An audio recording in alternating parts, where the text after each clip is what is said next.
દ્વારકાના આવળપરામાં લોકોના ઘરોમાં વરસાદી પાણી ઘૂસ્યા, પાણી ફરી વળતા લોકોની મુશ્કેલી વધી ગઈ છે। આવળપરા વિસ્તારમાં ભારે વરસાદથી કફોડી સ્થિતિ સર્જાઈ છે। લોકો ઘરવિહોણા બન્યા છે।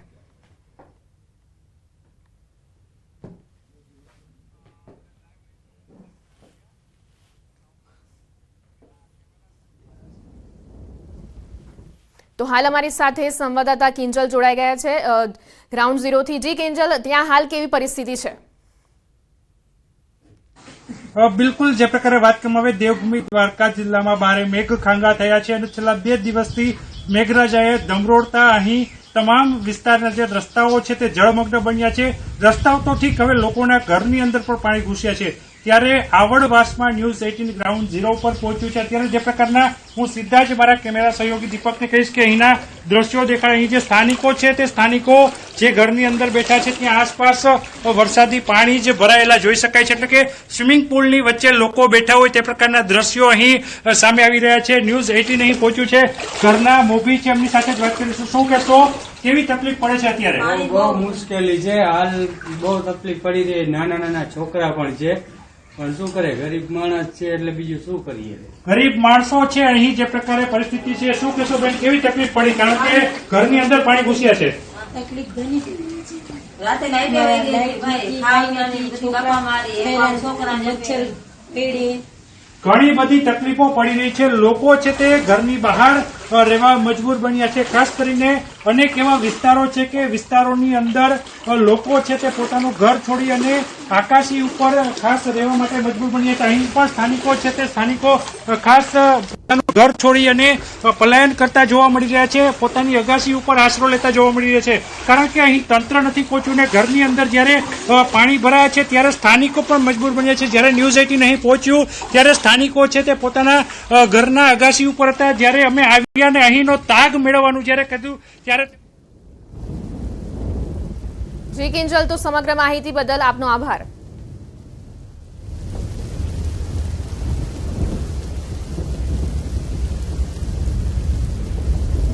તો આ સમાચારોમાં સમય છે વિરામનો। આપ જોડાયેલા રહો ન્યૂઝ 18 ગુજરાતી સાથે।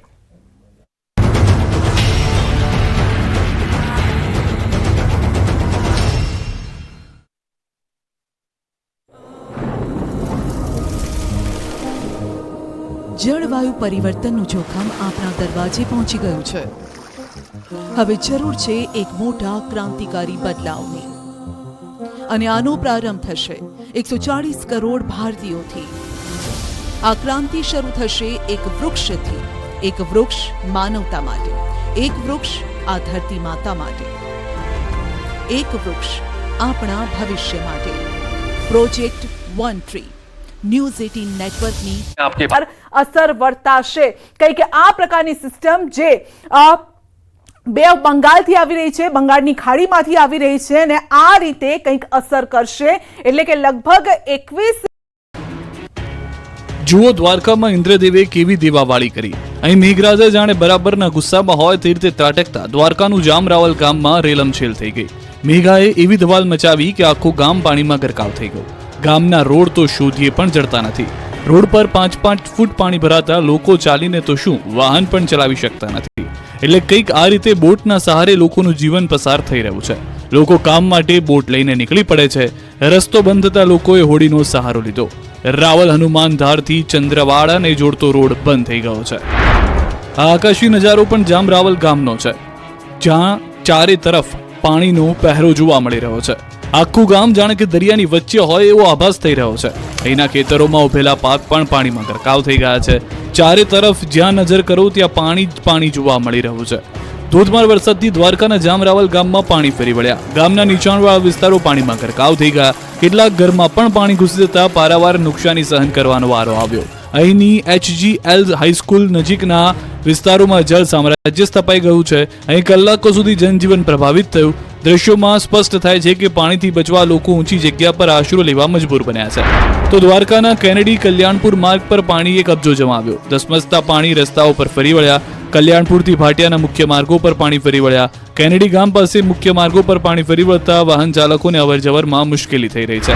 તો દ્વારકા જિલ્લાના ખંભાળિયામાં પણ જળબંબાકારની સ્થિતિનું નિર્માણ થયું. મેઘરાજાએ ધડબડાટી બોલાવી, ધોધમાર વરસાદ વરસતા રસ્તા પર પૂર જેવા દ્રશ્યો સર્જાયા. નીચાણવાળા વિસ્તારોમાં પાણી ભરાયા. સોની બજાર, લુહારશાળ, મોચીશાળ, નગરગેટ, જોધપુર ગેટ સહિતના વિસ્તારોમાં વરસાદી પાણી ફરી વળ્યા. રસ્તા પર પાણી ભરાતા વાહન વ્યવહાર ખોરવાઈ ગયો. તો કલ્યાણપુરમાં પણ 6 ઇંચ વરસાદે તારાજી સર્જી. ભારે વરસાદથી કલ્યાણપુરના હરિપર ગામે લોકોના ઘરમાં પાણી ઘૂસી ગયા. તો અહીંના ડેમોએ પણ ખૂંખાર સ્વરૂપ ધારણ કર્યું. કલ્યાણપુર તાલુકાનો ડેમ એક ઝાટકે ઓવરફ્લો થયો. સત્તાપર ગામનો સિંધણી ડેમ ઓવરફ્લો થતા ખેડૂતો ખુશ થઈ ગયા. રેણુકા નદીના ધસમસતા પ્રવાહમાંથી વાહન ચાલકો પોતાના જીવને ચિંતા કર્યા વિના પસાર થઈ રહ્યા છે. સહેજ પણ ચૂક થાય તો આ વાહનો ચાલક સહિત નદીમાં ખાબકી શકે છે.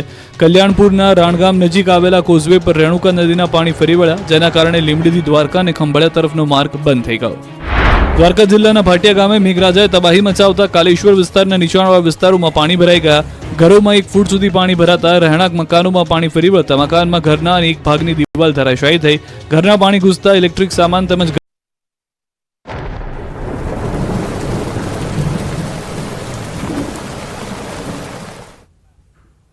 વિરામ બાદ આપનું સ્વાગત છે. આગળ વાત કરીશું ગીર સોમનાથની. તો ગીર સોમનાથ વેરાવળમાં ભારે વરસાદના કારણે અનેક સોસાયટીઓમાં પાણી ભરાયા. ન્યૂઝ 18 પહોંચ્યું હાઉસિંગ સોસાયટીમાં, જ્યાં અંદાજે 200 થી વધુ મકાનોમાં પાણી ઘૂસ્યા. લોકોની ઘરવખરી અને અનાજ પલળી ગયું. હાઉસિંગ સોસાયટી દર વર્ષે આ જ સમસ્યા છે. વેરાવળમાં ભારે વરસાદ બાદ કેટલાય દિવસો સુધી ઘરોમાં પાણી રહે છે. ઘરોની અંદર જ્યાં જુઓ ત્યાં પાણી જ પાણી. સ્થાનિકોની ચિંતા.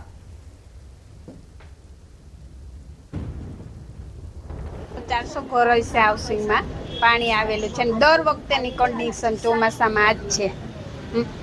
દર વખતે બધાને ઘર વખરી બગડે છે. નીચેના વિસ્તારમાં બધા હેરાન થાય છે. કન્ડિશન હોય છે ને અનાજ, પાણી, ફર્નિચર બધું બગડી જાય છે અમારે, અને તંત્ર કોઈ દી આવતું નથી, અને આમે કોઈ દી હાઉસિંગમાં સફાઈ થતી જ નથી. વેરાવળમાં વરસી રહેલા ધોધમાર વરસાદને કારણે વેરાવળના કેટલાક વિસ્તારો છે તેમાં સોસાયટીના જે મકાનો છે તેમાં પાણી ઘૂસ્યા છે. અને આ સોસાયટીઓ પૈકીની એક સોસાયટી છે હાઉસિંગ સોસાયટી, અને આ હાઉસિંગ સોસાયટીમાં હાલ અમે આવ્યા છે. અને આ હાઉસિંગ સોસાયટીના દ્રશ્યો છે. હાઉસિંગ સોસાયટીની અંદર લોકોના ઘરોમાં પાણી ઘૂસ્યા છે. હું આગળ કેમેરામેનને કહીશ બતાવશે કે આ જે ઘર છે તેમની અંદર જોઈ શકાય છે કે ચારો તરફ પાણી તો છે, પરંતુ ઘરની અંદર પણ પાણી ઘૂસ્યા છે. અને ખાસ કરીને કહેવાય છે કે દર વર્ષે આ જ પરિસ્થિતિ હોય છે. જે પ્રમાણે દ્રશ્યોમાં બતાવીશ, કેમેરામેનને કહીશ કે આ જે બેન છે તે અહીંયા બાળકને લઈને બેઠા છે, અને તેમની ચારો તરફ ઘરની અંદર પાણી છે તે દેખાઈ રહ્યું છે.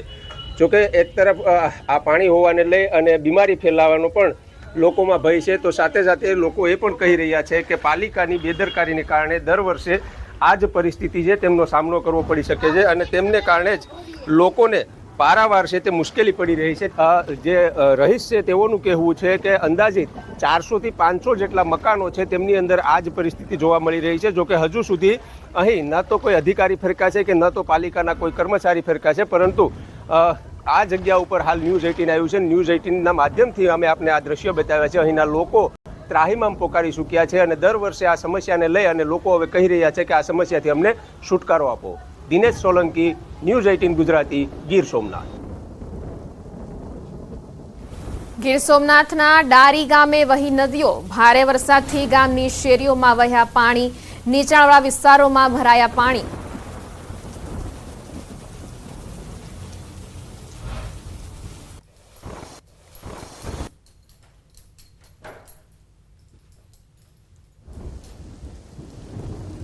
જૂનાગઢમાં ભારે વરસાદ બાદ હજુ પણ ઘણા ગામોમાં ભરાયેલા છે પાણી. ન્યૂઝ 18ની ટીમ પહોંચી કેશોદના મુલિયેશા ગામ. સતત 2 દિવસથી પડતા ભારે વરસાદથી ગેડ પંથક છે જળબંબાકાર, જેમાં મુલિયેશા, બાલાગામ, જોનપુર, મઢડા સહિતના ગામ ફેરવાયા બેટમાં. મુલિયાસાથી કડછ અને માધવપુર જવાનો રસ્તો 3 દિવસથી છે બંધ. ગિરનાર પર્વત પર ભારે વરસાદ વરસ્યો છે. સવારથી શરૂ થયેલા ભારે વરસાદથી રમણીય દ્રશ્યો સર્જાયા છે. પગથિયા પર પાણી વહેતા થયા હતા. મોટી સંખ્યામાં યુવાનો ગિરનાર ચડવા ઉમટી પડ્યા હતા. ગિરનાર પહાડ પર વહેતા ઝરણા અને સુંદર કુદરતી નજારો જોવા મળ્યો હતો.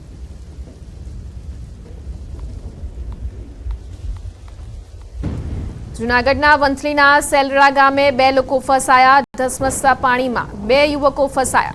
બાઇક લઈને પાણીમાં પસાર થતા ફસાયા યુવકો. ભારે વરસાદથી વોકળામાં આવ્યું હતું પૂર. બંને યુવકોને સ્થાનિક તરવૈયાઓએ બચાવ્યા.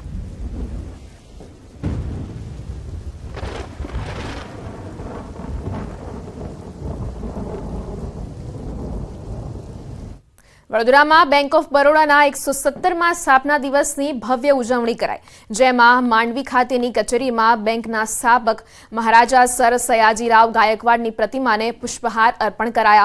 અલકાપુરી સ્થિત બરોડા ભવનથી બાઇક રેલી યોજવામાં આવી હતી. બાઇક રેલીમાં બેંકના 500 કર્મચારીઓ જોડાયા હતા. સ્થાપના દિવસની ઉજવણીમાં બેંક ઓફ બરોડાના સ્ટાફ દ્વારા બાઇક રેલી, સાંસ્કૃતિક કાર્યક્રમ, વૃક્ષારોપણ સહિત સેવાકીય પ્રવૃત્તિનું આયોજન કરાયું હતું. लोगों का बहुत प्यार बैंक को मिल रहा है. हमारे लगभग 16 करोड़ से भी ज़्यादा ग्राहक हैं पूरे देश में और हर वर्ष हम स्थापना दिवस बहुत जोश खरोश साथ मनाते हैं. बैंक ने अपने आप ये जिम्मा लिया है कि पर्यावरण के प्रति लोगों को और कस्टमर स्टाफ को खासतौर जागरूक करो. तो आज वृक्षारोपण का कार्यक्रम भी है और इसी प्रकार के बहुत अच्छे कार्यक्रम और सांस्कृतिक कार्यक्रम भी. सारे जोन्स में हमारे प्रोग्राम्स हैं. आज सारे रीजनल ऑफिस में सारे भागीदारी है. आज भी आप सुबह देखो, this is early morning but you are seeing that so many people all over Baroda से और नियर बाय RON से जितने लोग हैं सभी वहाँ आए. ન્યૂઝ 18 નેટવર્કની વન ટ્રી પહેલમાં આપણી સાથે જોડાયા છે ઉત્તર પ્રદેશના ડેપ્યુટી CM બ્રજેશ પાઠક. जब तक हमें पेड़ों की संख्या आवश्यकता के अनुरूप नहीं होगी, जिस ढंग से जंगल कटे हैं, जिस ढंग से मानव समाज ने विस्तार किया है, जिस ढंग से सड़कें बनी हैं, हम कह सकते हैं कि पेड़ों की संख्या लगातार कम हुई है और उतनी बड़ी संख्या में पेड़ हम अभी लगा तो पाए हैं लेकिन उन्हें जीवित रखने में पूरी तरह से सफल नहीं हो पा रहे. अब धीरे धीरे जिस ढंग से हम प्रगति कर रहे हैं अपने पर्यावरण के प्रति, हमने दूरी बना ली है. मैं प्रदेशवासियों से अपील करता हूं कि न्यूज़ टीम की मुहिम से जुड़ करके 1-1-1 ट्री को सफल बनाएं